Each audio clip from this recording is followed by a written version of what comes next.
Hi అండి. ఈరోజు మనం ఇంట్లోనే హోటల్ స్టైల్ మైసూర్ బోండా ఎలా తయారు చేసుకోవాలో చూద్దాం రండి.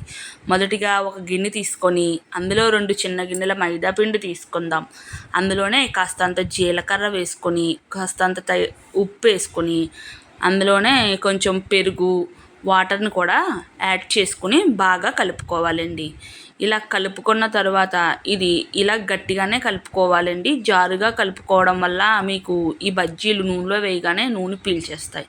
అలా కాకుండా ఇలా గట్టిగా నేను వీడియోలో చూపించిన విధంగా కలుపుకోండి. ఇలా కలుపుకొని పక్కన పెట్టుకోండి.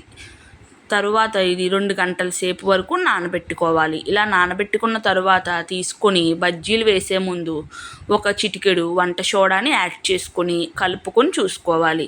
ఒకవేళ ఇది బాగా గట్టిగా అనిపిస్తే మరలా కొంచెం వాటర్ని యాడ్ చేసుకొని బాగా కలుపుకోవాలి. ఇది ఒక 10 నిమిషాల పాటు ఇలా సాఫ్ట్గా అయ్యే వరకు కలుపుకోవాలి.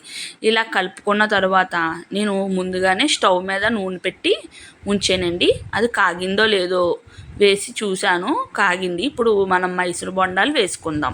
ఇలా అందంగా పెద్ద పెద్ద బొండాలు వేసుకుంటే హోటల్ స్టైల్లో చాలా బాగా వస్తాయండి. చూడండి ఇవి ఎంత బాగా పొంగినాయో.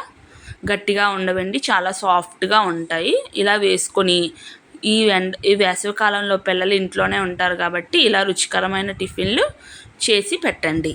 అంతేనండి, ఎంతో రుచికరమైన మైసూర్ బోండా తయారైపోయింది. ఈ వీడియో కనుక మీకు నచ్చితే లైక్ చేయండి, అలాగే సబ్స్క్రైబ్ చేయండి.